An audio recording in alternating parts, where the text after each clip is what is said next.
In this video, we will do a quick calculation that will help us understand the meaning of continuous growth rate and also where this Euler number E is coming from.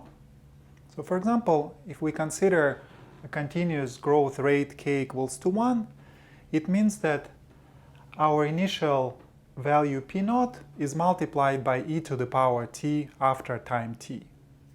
And for the purpose of this calculation, let's think of growth as an interest in a bank.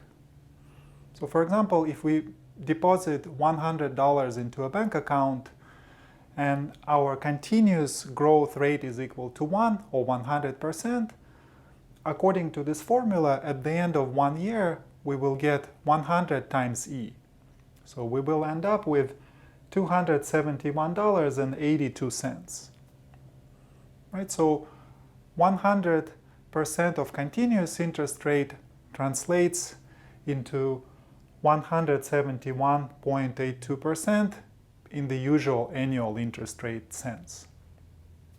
Now, to see where this factor is coming from, let's see what happens if we take our continuous rate 1, divide it into 365 days,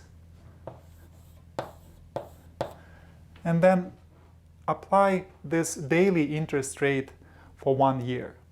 So after 1 day, we will have our initial value plus this much.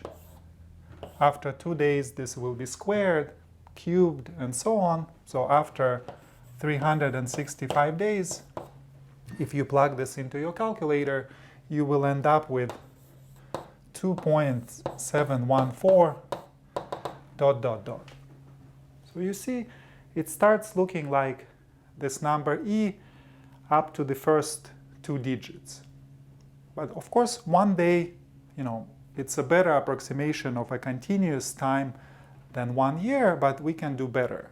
So for example, we can take a day and divide it into hours. So if you take this annual rate 1 divided by 365 times 24 hours, and then apply this interest rate hourly for 1 year, okay, you will end up with 2.7181 ... So our approximation of this number E gets a little better. Now, we could also divide hours into minutes, and if you repeat the same calculation, you will get an even better approximation. So in this case, you will get 2.71827. And as you keep dividing into shorter and shorter intervals, you will get a better and better approximation of this number E.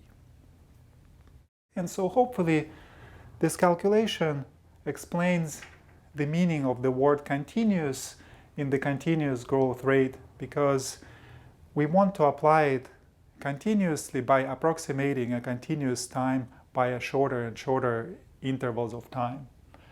And also, as you can see, that's where this number E is coming from.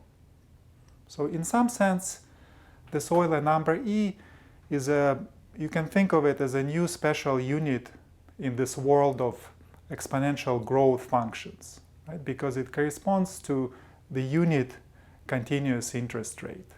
In the language of calculus, we can say that 1 plus 1 divided by n to the power n converges to this Euler number E as n gets bigger and bigger, so as n goes to infinity.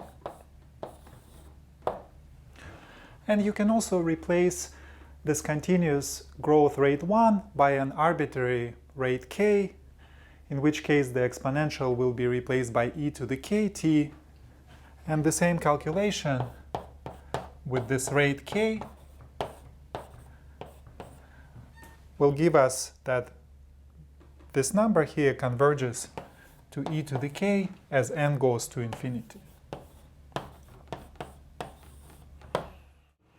Okay, which actually gives us one of the most famous formulas in calculus.